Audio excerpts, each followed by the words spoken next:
Welcome to சிமஸ் kitchen. இன்றைக்கி ஒரு interesting tasty crispy recipe பார்க்க போகிறோம். அந்த ரெசிபி பண்ணுறதுக்கு நிறைய நேரம் தேவைப்படாது, சீக்கிரமாக செஞ்சு முடிச்சிடலாம். எப்படி செய்யலாம் அதை மிஸ்ஸஸ் சுதா கிட்ட கேட்டு தெரிஞ்சுக்கலாம் வாங்க.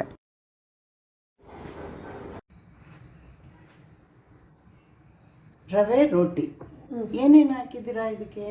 ಈರುಳ್ಳಿ ಮತ್ತು ಕೊತ್ತಂಬರಿ ಸೊಪ್ಪು, ಪುದೀನ, ಅದು ಬೇರೆ ಎಲ್ಲ ಏನು ಸೊಪ್ಪಿದ್ರು ಹಾಕ್ಕೋಬೋದು.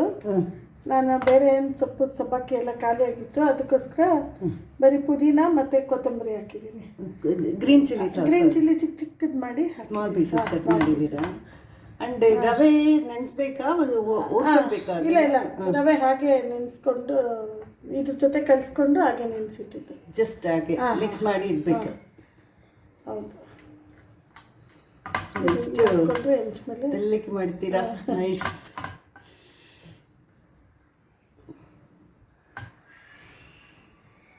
ನಿಮ್ದೆಲ್ಲ ಫೇಮಸ್ ಅಲ್ವಾ, ಅಕ್ಕಿ ರೊಟ್ಟಿ, ರವಾ ರೊಟ್ಟಿ, ಜೋಳ ರೊಟ್ಟಿ ಎಲ್ಲ ಚೆನ್ನಾಗಿರುತ್ತೆ. ಇದ್ರ ಜೊತೆಗೆ ಸೈಡ್ ಡಿಶ್ ಏನು ಮಾಡ್ತೀರಾ? ಚಟ್ನಿ, ಕಾಯಿ ಚಟ್ನಿ ಅಥವಾ ಟೊಮೆಟೊ ಚಟ್ನಿ ಏನಾದರೂ ಮಾಡ್ಬೋದು. ಈಗ ಕಾಯಿ ಚಟ್ನಿ ಮಾಡಿದ್ದೀವಿ. ಓಕೆ. ಕೊಬ್ಬರಿ ಹಾಕಿ ಸ್ವಲ್ಪ ಕಡಲೆಪಪ್ಪು ಹಾಕಿ ಚಟ್ನಿ ಮಾಡಿ. ಸೊ ನೀವು ಈ ಶೀಟ್ನೆಲ್ಲ ಮಾಡ್ಬೋದು, ಡೈರೆಕ್ಟು ಕಡಾಯಿನೆಲ್ಲ ಮಾಡ್ಬೋದು.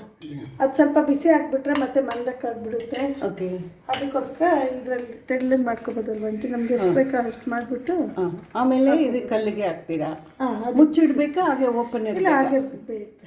ಓಕೆ, ಅದೇ ತೆಲ್ಲಿಗಿದೆ ಅಲ್ವಾ, ಅದು ನೈಸ್. ಮುಚ್ಚಬಹುದು. ಸ್ಮೆಲ್ ಬರ್ತಾ ಇದೆಯಾ? ನೀರು ಸ್ಮೆಲ್ಲು. ಎಷ್ಟು ಬೇಗ ಮಾಡ್ತಾ ಇದ್ದೀರಾ? ಹೀಗೆ ಇದರಲ್ಲಿ ಎಷ್ಟು ತೆಳ್ಳಗೆ ಬೇಕಾದರೂ ಇದು ಮಾಡ್ಕೊಳ್ಬೋದು. ನೀರು ಕೈಗೆ ನೀರಲ್ಲಿ ಇಲ್ಲಾಂದ್ರೆ ಕೈಗೆ ಅಂಟುತ್ತೆ. ಸ್ವಲ್ಪ ನೀರು ಹಾಕ್ಕೊಂಡು ತೆಳ್ಳಗೆ ಬರುತ್ತೆ. ಬೇಕಾದ್ರೆ ಇದು ಫುಲ್ ಮಾಡ್ಕೋಬೋದು. ಆಯಿಲ್ ನೆಸೆಸಿಟಿ ಇಲ್ಲ, ನೀರೇ ಸಾಕು. ಆಯಿಲ್ ಕೆಳಗಡೆ ಹಾಕಿದ್ದೀನಿ ಅಂಟ್ಕೊಳ್ದೆ ಇರಲಿ, ಇಲ್ಲಾಂದರೆ ಅಂಟ್ಕೊಳ್ಳುತ್ತೆ. Okay okay. ಸೊ ಎಷ್ಟೊತ್ತು ಇರಬೇಕು? ಈಗ ಮಿಕ್ಸ್ ಮಾಡಿದ್ದೀರಾ ರವೆ ಅಲ್ವಾ?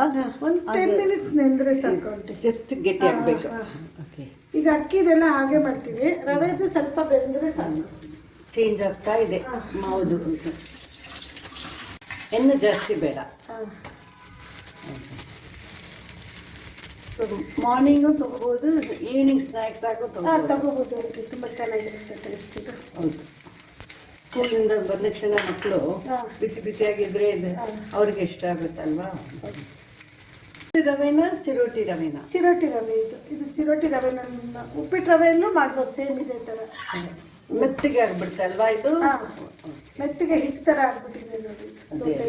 ಚೆನ್ನಾಗಿದೆ, ನೋಡುವಾಗನೇ ಲಾರ್ ಥರ ಇರಲ್ಲ, ತಿನ್ನಕ್ಕೆ ಚೆನ್ನಾಗಿರುತ್ತೆ.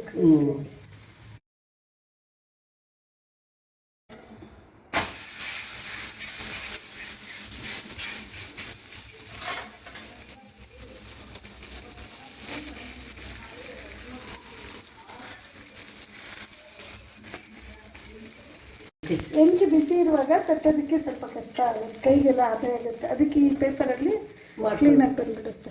Butter paper.